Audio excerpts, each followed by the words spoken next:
Sabana. Are you ready? Kicau, kicau, kicau mania. Kicau, kicau, kicau mania. Kicau, kicau.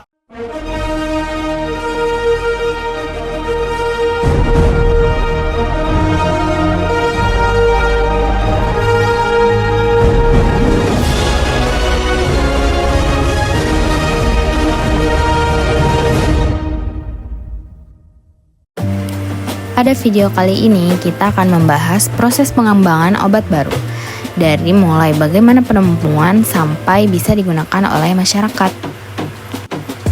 Obat baru dibutuhkan karena munculnya penyakit baru, resistensi obat, dan masih banyak penyakit yang belum punya terapi efektif. Tujuan akhirnya adalah menghasilkan obat yang aman dan efektif. Obat adalah zat yang digunakan untuk diagnosis, pencegahan, atau pengobatan penyakit. Sementara, obat pengembangan baru adalah obat yang masih dalam tahapan penelitian untuk mendapatkan izin edar. Pengembangan obat baru melewati 5 tahap, yaitu yang pertama adalah discovery and development, kedua preclinical research, yang ketiga clinical research, kemudian regulatory review, serta yang terakhir post-market monitoring. Pada tahap pertama, yaitu tahap discovery and development, dimulai dengan identifikasi target biologis yang berperan dalam penyakit, lalu divalidasi sebagai sasaran terapi. Selanjutnya dilakukan screening untuk menentukan senyawa yang dapat berinteraksi dengan target yang disebut sebagai hit. Kemudian terakhir, senyawa tersebut dioptimasi menjadi lead compound yang lebih efektif dan aman untuk dilanjutkan ke tahap berikutnya.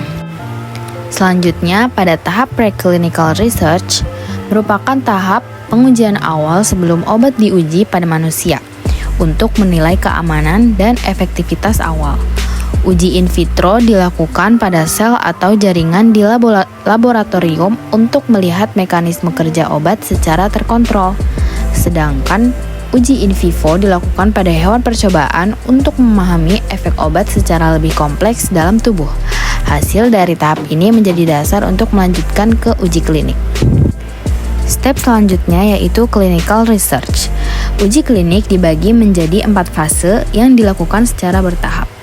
Fase 1 dilakukan pada kelompok kecil, yaitu sekitar 20 hingga 80 orang untuk mengevaluasi keamanan obat, menentukan dosis yang aman, serta mengidentifikasi efek samping awal. Fase 2 bertujuan untuk menilai efektivitas obat pada pasien, sekaligus memantau keamanan dan hubungan antara dosis dengan respon terapi. Kemudian, fase 3 melibatkan jumlah partisipan yang lebih besar untuk mengkonfirmasi efektivitas obat, membandingkannya dengan terapi yang sudah ada, serta mengumpulkan data keamanan yang lebih lengkap. Yang terakhir, pada fase 4 dilakukan setelah obat dipasarkan untuk memantau keamanan dan efektivitas dalam jangka panjang pada populasi yang lebih luas. Selanjutnya adalah step regulatory review.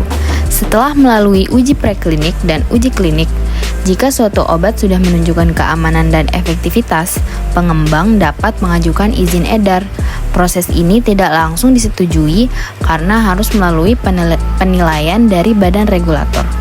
Di Amerika Serikat, penilaian dilakukan oleh FDA, sedangkan di Indonesia oleh BPOM, yang mengacu pada peraturan BPOM nomor 24 tahun 2017 dalam proses registrasi obat. Seluruh data yang diajukan akan ditinjau secara menyeluruh sebelum akhirnya diputuskan apakah obat tersebut layak untuk dipasarkan atau tidak. Kemudian pada step terakhir yaitu monitoring, post-market monitoring adalah tahap pengawasan obat setelah dipasarkan untuk memastikan keamanan dan efektivitas jangka panjang. Data dikumpulkan dari penggunaan di masyarakat, termasuk laporan efek samping. Jika ditemukan risiko, regulator dapat mengambil tindakan seperti pembaruan informasi, pembatasan penggunaan, hingga penarikan obat dari peredaran. Kemudian, tantangan terhadap pengembangan obat. Pengembangan obat menghadapi berbagai tantangan. seperti tingginya tingkat kegagalan, risiko toksisitas, serta perbedaan hasil antara uji laboratorium dan manusia. Selain itu, proses ini memerlukan waktu yang lama, biaya besar, serta harus melalui regulasi yang ketat dan menghadapi kendala dalam uji klinik.